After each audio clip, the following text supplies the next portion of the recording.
Are we ready? Ready. Ready. Hi, everyone, and thank you for joining us on today's episode of Can You Repeat That podcast? We're your hosts. My name is Leslie. My name's Chantelle. And I am Atlas.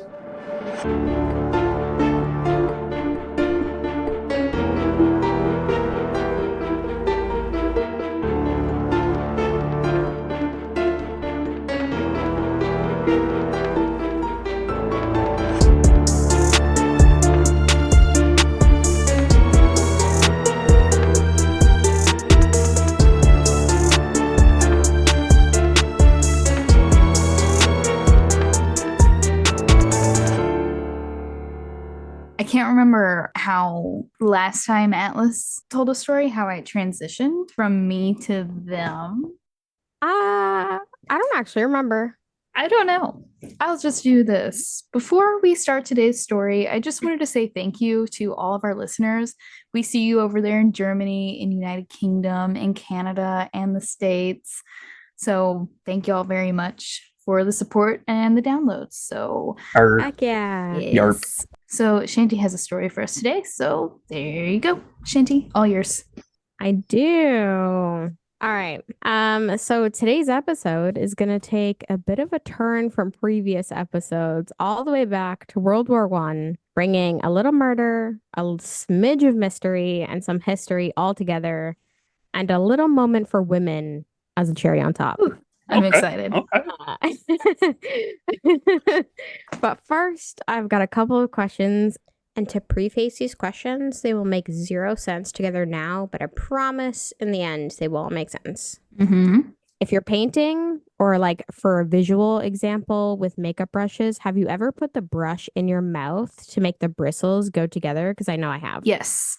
Okay. Especially with like liquid eyeliners where you have like the water activated. Yes. Yeah. Okay, exactly. Second question. Would you take a job that paid really, really well, but it would slowly kill you? And I'm not talking mentally, I mean legitimately kill you. And you wouldn't know when you would die. You would just know that you would. Hmm. So like That would have to be a really good paying job. Yes. I don't really know. Like Atlas said, you have to be a lot of money. And I don't know. The whole you don't know when, so it could be in a week or in like 50 years.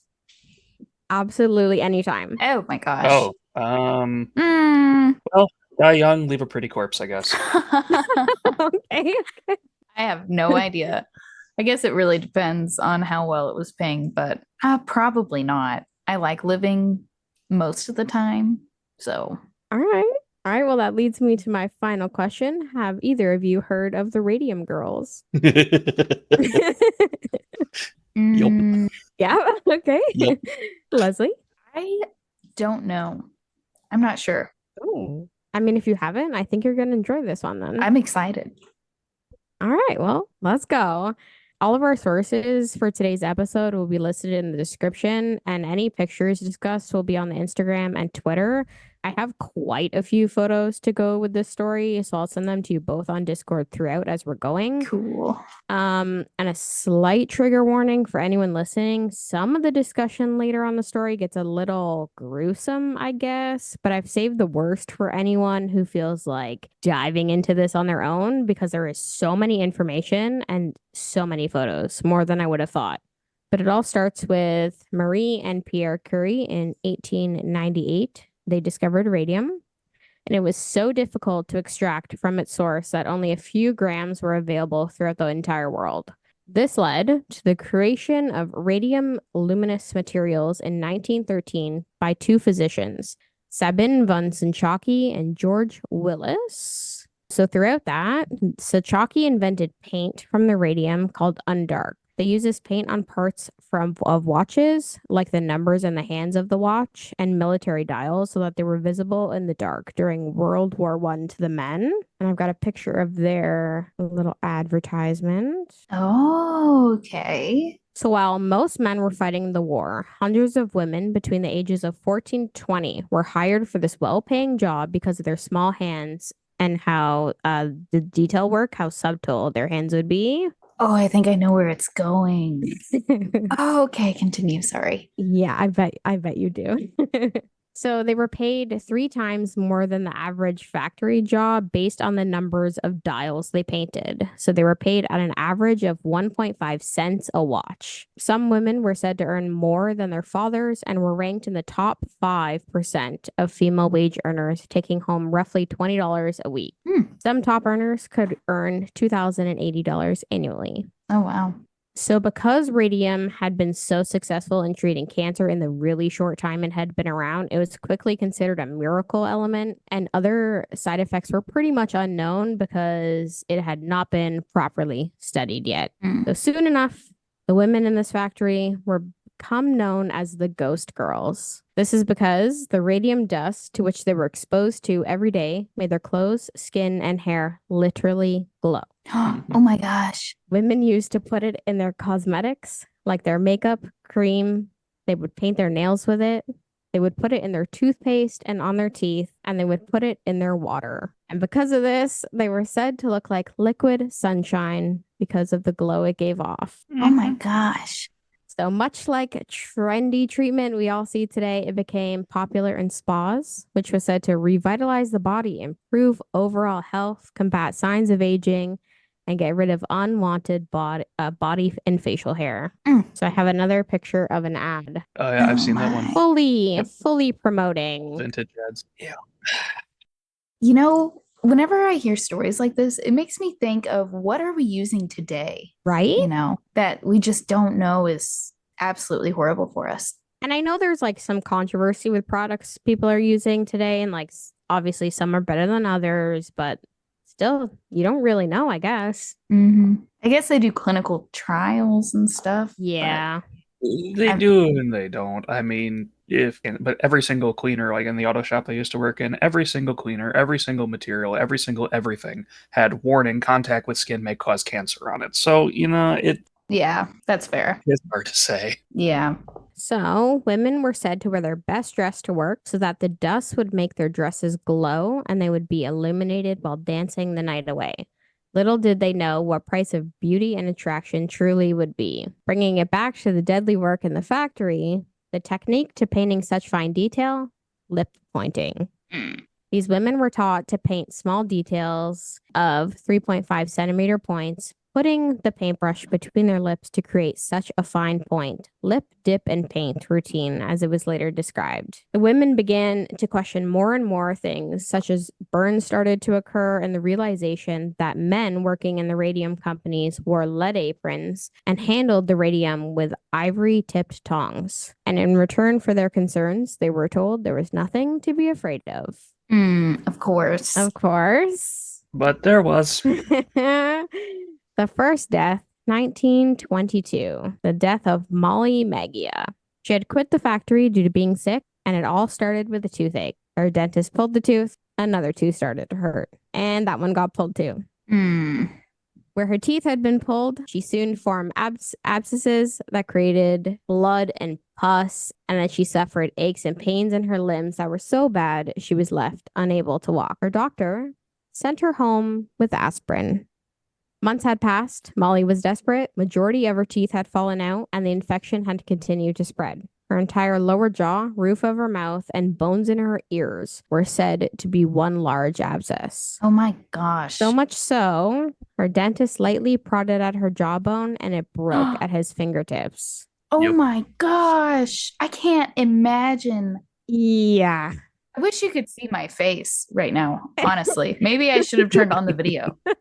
Not only was Molly literally falling apart, but more of the Radium Girls were having the same troubles. Molly's infection eventually spread to her throat, ate through her jugular vein, which led to her death on September 12th, 1922, at the age of 24. My jaw's actually on the floor. She had Oh, do you have radium poisoning too, Liz? That was my first thought also, I'm not gonna lie. She had hemorrhaged so fast that her nurse had no chance of stopping it. Her death certificate would later say she died of, you guessed it, not hypothermia, Okay. but syphilis. I was gonna say. Unfortunately, this gave her former company something to use against her. Mm-hmm. So, paraphrasing from one of my sources, which I thought was kind of punny, like clockwork, one by one, the radium would take Molly's former colleagues to the grave with her. It's not funny, It's not funny, but but love a good pun. Even with death after death, the women's employers, USRC, denied any responsibility for a whole 2 years. Eventually, they started to see a downturn in business due to this, and in 1924, they commissioned an expert to look into the link between radium and deaths. To almost no one's surprise, a link between the deaths and the women's illness were found. The manager, Mr. Savoy, was outraged. He paid for the studies to be published of the opposite findings, lied to the Department of Labor and about the original verdict. He had publicly denounced the women and was said to say they were trying to palm off their illnesses to gain financial help for their ever-growing medical bills. Their first male employee at the radium firm died, and suddenly everyone started taking things seriously. my eyes Of just course. rolled so far back in my head. I'm gonna need a doctor to get them back to normal. Oh my gosh. In 1925, a doctor named Harrison Martland devised tests that finally proved that radium had poisoned these women. The women started to band together to fight for justice, and the newspapers had a field day, almost mocking the women. This fight was led by Grace Fryer, who was turned down multiple times by attorneys not believing the claims or being scared of the Radium Corporation. It wasn't until 1927 a lawyer named Raymond Berry accepted the case. Grace and 4 of her colleagues, given 4 months to live, were dying while fighting for justice. It was said that they couldn't even lift their arms to take the oath. Before the second hearing, the women were physically and mentally unable to attend court. All 5 Radium Girls were forced to settle outside of the court after the Radium Company tried to delay the hearings until the women died. The Radium Girls, I don't even have words. Continue. The Radium Girls agreed to an upfront of $10,000, an additional $6,000 a year, and all medical legal expenses paid, far less than the $25,000 they were hoping to get. And the catch? United States Radium took no legal responsibility. Of course not. Of course not. Grace's plan had ultimately worked. Everyone now knew about the radium poisoning, and the world started talking about it from front pages of the news to riots. The Radium Girls case was one of the first one in which an employer was made responsible for the health of companies' employees, leading to life-saving regulations and establishment of the Occupational Safety and Health Administration. It is said that 112 deaths could have been spared with a few safety measures. Now, let's not forget about the death of the creator himself. The Chalky died in November 1928 after receiving 13 blood transfusions after being anemic from the radium. For a decade later, women continued to sue, and it was women by the name of Catherine Wolfe Donahue who was finally able to successfully sue the Radium Company over her illness in 1938 during the Great Depression. She won for every woman who died before her and after her, and she did it on her deathbed. And there's a picture of her quite literally on her deathbed. And I also included, I have a picture of one of the women's jaws. Oh my gosh. So that's a more tame photo. There's some other photos that were a little. Oh, I can't imagine how painful that was. Yeah. Radiation poisoning is a pretty terrible way to die, and yeah, that's definitely a tame picture. All for some glow in the dark watches. That is so incredibly sad. Yeah. My sources for this episode are from Time, Science, Death of a Radium Painter, What the Radium Girls Taught Us About Radiation Safety, Science Museum Group, The Forgotten Story of the Radium Girls, and they will all be linked in the podcast description. Man, that is, I don't have anything else to say other than that's so sad. And it sucks that they were the guinea pigs for a greedy corporation. So sad. But I guess I'm glad that things came from it and that in the end they did have to take some sort of responsibility. But it sucks that it was at the cost of, over 100 lives. It was in today's world. It has made a huge difference, but it sucks. It had to start somewhere to end somewhere. I'm gonna look up some of these photos. Some of the photos are a little crazy. There's so many pictures. Wow. I did not expect there to be so many photos. Oh my gosh, is that someone's knee? Yes. I love that I didn't have to send that to you for you to know. Yes, because that was a photo I was gonna include, but I did not. Oh my gosh.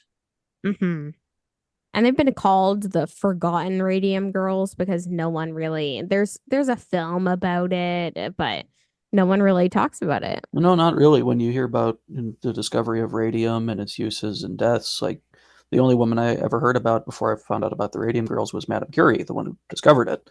And she did die hmm of anemia from radiation poisoning as well. Actually, only a couple of years before the radium dial case actually went to the Supreme Court, she died in, I think it was hang on, I know this, 1934. Wow, So only 5 years before the case was finally upheld through all the appeals. that's crazy. Which, interestingly enough, this was actually one of the events that led to the formation of the National Labor Relations Act in 1935. This one, among many others, was finally what put Yep. workers' unionization rights and workers' protection rights as an official legal federal standard. And so, like you say, I mean, it sucks that it had to happen. That's unfortunate that so many people died, but you paved the way for, I was going to say workers' rights today, but workers' rights today kind of are falling off again. So Yeah, in a bit of a different way. everything Yeah. old is new. I don't know. Yeah. Oh, one of the last Radium Girls died at age 107. Wild, huh? hmm May Keene. She worked at the factory using radium paint, or worked at a factory using radium paint in 1924, but realized early on that she didn't like the taste of the paint. So her taste buds saved her. Crazy. And So a rather than, lot of the other women said they didn't taste it at all. hmm, She was one of the only ones who actually said that it tasted awful. huh, interesting. She says, so rather than licking the brush like the others did, she refused to put it in her mouth. She disliked the job so much that her boss offered to let her go, and she gratefully accepted. Hmm. This proved to save her life. She said through her short exposure, she suffered from bad teeth, migraines, and 2 bouts of cancer. Wow. I feel like I maybe have heard, I listen to podcasts so much. I'm sure I've heard of this story, but, hmm you know, wow, that is so sad. Like I said, I really wonder what is going on right now that we don't know the effects of. Well, I guess the first one that pops into my head actually is microplastics in our blood. Mm. Mhm. Yeah. I'm sure there's so many things, honestly. Probably, which is actually terrifying to think about. So I'm going to choose to not think about that. Yeah, sorry, folks. Try not to think too hard about it. Or do. Yeah, or do. I mean, I don't know. Oh, and it said that the remains of the women are still glowing. Apparently, they still glow. That hmm I wow. Kind of makes Oh sense. my gosh, the half-life, Yeah, I was about to comment on that. Yep. the half-life of radium is 1,600 years. Uh-huh. Oh my gosh. And they were literally ingesting this on purpose. Oh man. And their bodies are still radioactive. No shock there. I really want to know. I kind of wish there was a picture of what they looked like glowing. I'm curious. Yeah.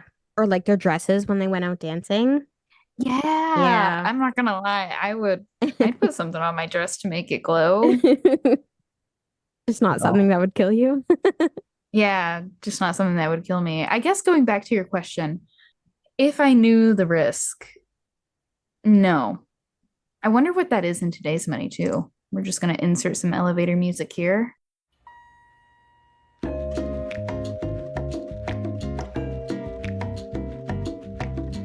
$15.84 per day. So I guess no. No, it Yeah. also goes against what I said about, dying young, leaving a pretty corpse. Would not leave a pretty corpse with radium poisoning, so that's going to be a no for me too. Yep. You would still Yep. be glowing, but that would be about it. I would be glowing with all of my bones descended from each other, Ugh. Yes. and Yes. giant lesions and tumors. So Not so pretty. I don't know. Polish a turd, it's still a turd, I guess. I don't. Mm. Let's see. How does radium affect bones? What is what now? I was just looking to see, like, I guess there wouldn't be an answer on what radium tastes like, because now I'm curious. That's your question. What does radium taste like? The government looking at your search history right now is going to be like, what? It's silver. I've seen a few videos of people go to their gravestones and like test the radium, which is interesting too. But yeah, Mm-hmm. It's a little bitter and chalky, apparently, like barium, but there's a minty zing to it. How does this person on Reddit know? perfect. One of the comments says, a few milligrams would be enough, not exactly impossible to obtain, but still quite some commitment. OP should give it a try for sure. So apparently, from what I'm reading, not on Reddit, but most alkali earth metals, if you can taste them, have either a salty or a bitter taste to them, but most people can't taste them. Mm. Huh. So that woman who lived, I forget what name you mentioned, she's an oddity. Most people would not be able to taste the radium. Very fortunate person to have some very out of the ordinary taste buds, like those poor people who can't taste cilantro. Yeah, no kidding. Well, can, but just taste soap. Yep. May Keen. Well, May Keen, you were a very fortunate individual. Yes, she was. All right. Any other comments or anything? I don't think so. I mean, other than why and what the hell and Mm-hmm. good Lord, sir, I'm glad you died. I don't know. It just fascinates me that this instance is unique and terrible and awful, but trying to blame everybody else for something you're doing just to make a quick buck is not. And all the different smear campaigns they tried on these women just to avoid taking responsibility.